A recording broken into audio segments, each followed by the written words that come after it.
It is not rushed for the impatience of mortals. If you are too hasty to understand this, then you are not suited to the task ahead. Sorry! As the beast begins its slow, deliberate turn, you catch a final glimpse of the scarred man clinging to its legs. He narrows his black eyes at you with a smug, vicious glee. Rimgren recedes and the white elf follows. And we did not win his... Fuck!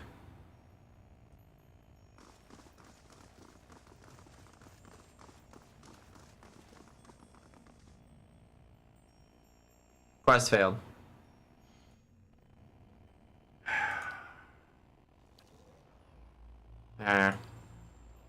As you pray to Burath, you find again yourself on the road. Squinting into the distance, you see a short, pale figure waiting for you. At first, you think it's another vision of Archdured Reston. Then you notice the figure's skeletal frame and rictus grin. He stands in front of another skull gate, but the way leads down, not onward. He beckons for you to approach. Yasha, gatekeeper at the shroud, not here for us, I hope. I'm not done just yet. Behind you is a woman, her skin milk pale against her black hair. She wears a suit of armor so dark it seems to suck the light from the stars. The road winds up a mountain behind her. The guy was evil anyway? Well, that's good. A toll, traveler.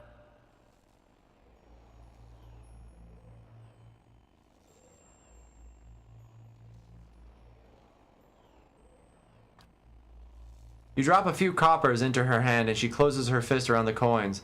You instantly feel a small weight added to your purse. The lord of this road demands a toll of all, but he lends generously that all might travel his road again. Behind her, the usher grins his lipless smile and waits. The road bores into the mountain and you find yourself in a gigantic cavern. The ceiling curves up and away and it's dotted with moisture. At this distance, the shining beads look like stars, clustered and scattered in constellations. The usher and the pallid knight lead you up a trail carved into the edge of the cavern. The two identical cave mouths wait up ahead, and you follow the usher to one of them. Standing at the edge and gazing down, you see an endless, ever-changing plain bisected by a road. Only then do you realize that you're no longer on the road. As you follow the road to the point where it disappears below you, you realize that you're standing in one of the eye sockets of a massive skull. The usher points to the road. I don't think so, Fractal. I think they're totally separate. Or are you just being silly? Probably being silly. Archdured Retson appears below you. He's just as you remembered him, stern and smooth-skinned, yet with each step along the road he grows, swelling with blood and essence. His heavy steps become slower and slower until he stops altogether.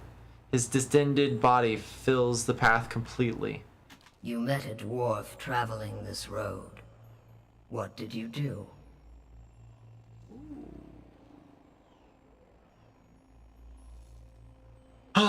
Many ways to look at the argument. So either he had lived many centuries, I brought him death. Cycle. He had lived many centuries, I brought him a new life. Cycle. He lived on the blood of others, I saw justice done. Retson had stood in place for too long, I merely set him moving again. Cycle. It is the destiny of all mortals to die. I fulfilled the will of the gods. I like number 2. He had lived many centuries. I brought him a new life. The pallid knight's flesh is taut against her skull. She nods once, barely dipping her chin. Ever merciful, even when blood is shed. In this way, death is the agent of life. Benevolent 3, who would have thought?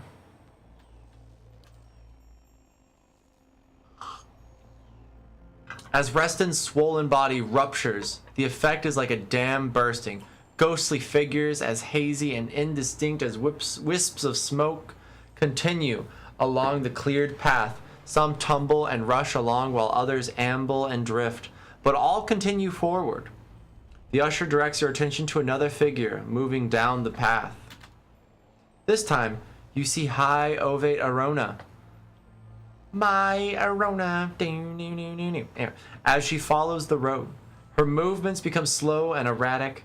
Her legs creak with each step, and her feet grow long, thick roots that burrow into the ground. She finally stops, rooted in place. You found a tree that had lived for centuries. Its roots were deep, and its boughs sheltered many. Why did you cut it down? So it is Bow. Lessons.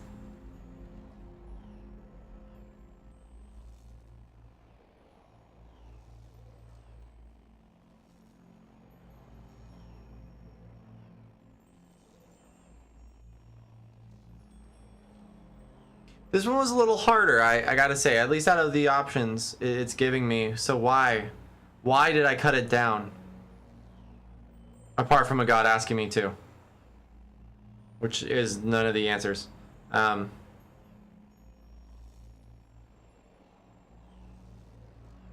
how did it prolong its life?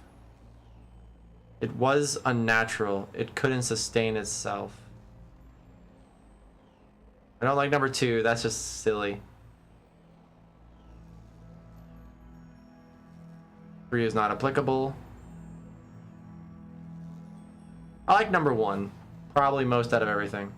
It was unnatural. It couldn't sustain itself. Nothing is self-sustaining. All draw their life's energy from the deaths of others.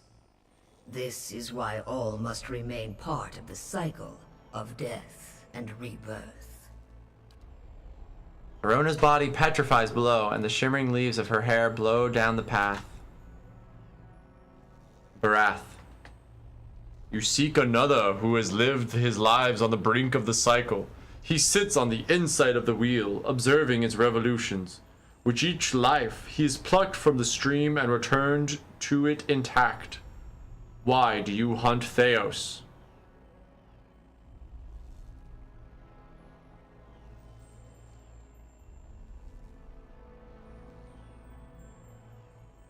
Theos has trapped thousands of souls for Woodica. I've got to stop him from giving her absolute power. If you know this much, then another god has already spoken with you, and given you half of the answer. Sure. Well, what do you mean by half? Theos serves Woodica. She desires an escape from her own cycle. Power without decline. Theos has removed thousands of souls from the cycle so that her essence might empower her. The black depths of her eyes swell to swallow you. You must stop him, and you must return them to the cycle.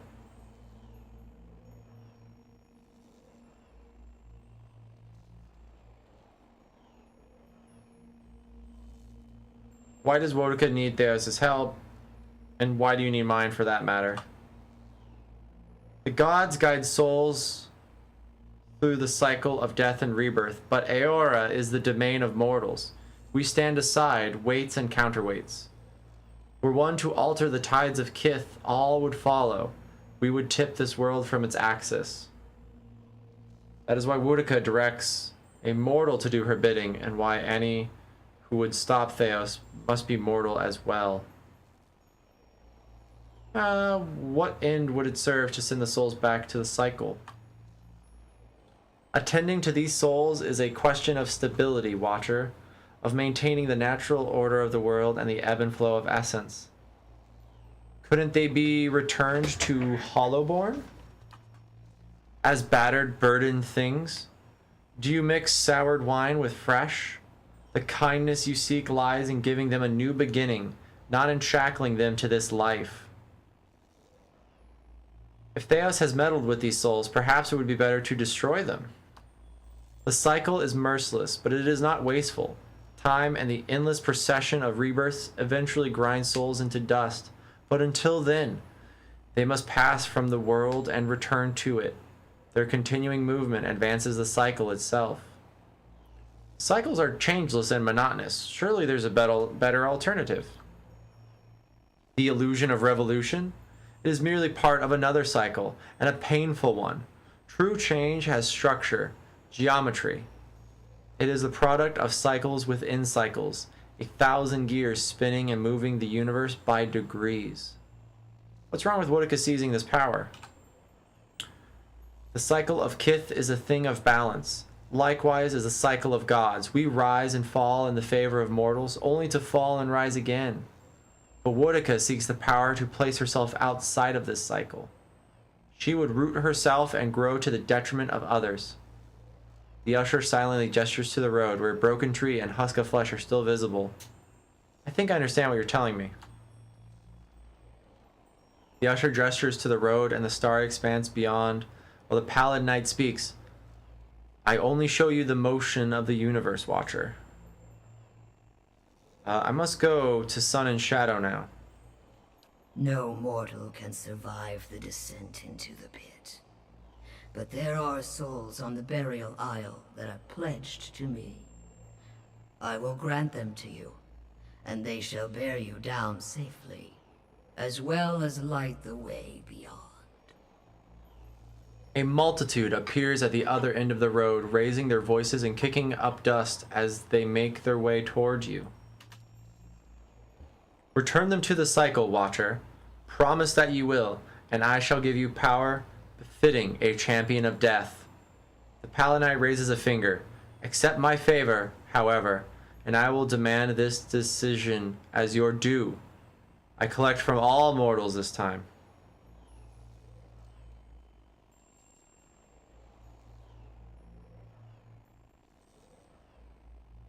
In time. So we have options here. We can bring him back to Hollowborn, which is what Helia wants, to like give joy and stuff. We can set them free back to the cycle to begin anew.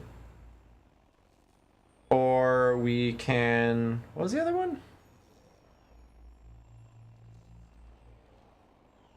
Whatever the other ones wanted. But I like Barath. We're going with the bare ass.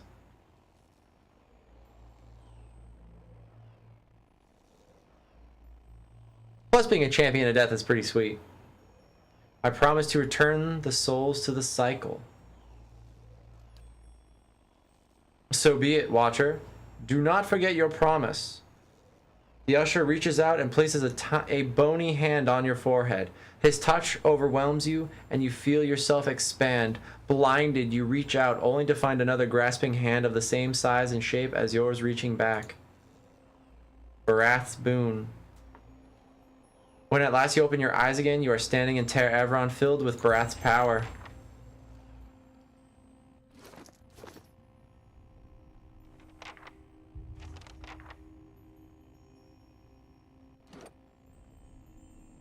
Defense unit paralyzed, petrifies, and one result. Okay, well, whatever.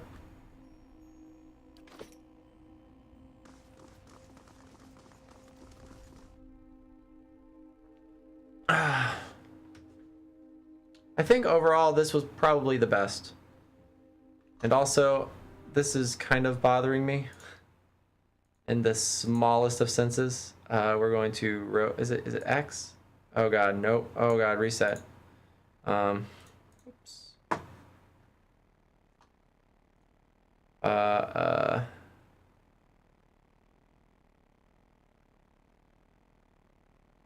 Nope. Why? Yeah, there you go. Okay.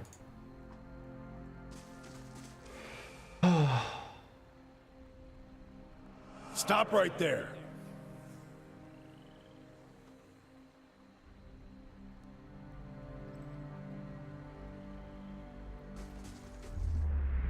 You're in the wrong city, Inquisitor.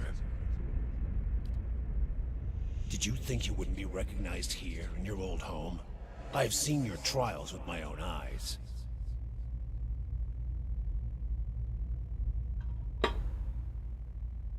Is he pausing for dramatic effect? This is the first time it's happened mid-frame. I've seen you like pyres with the good people tied to them. People I'd known many a year. He seizes you by the throat and your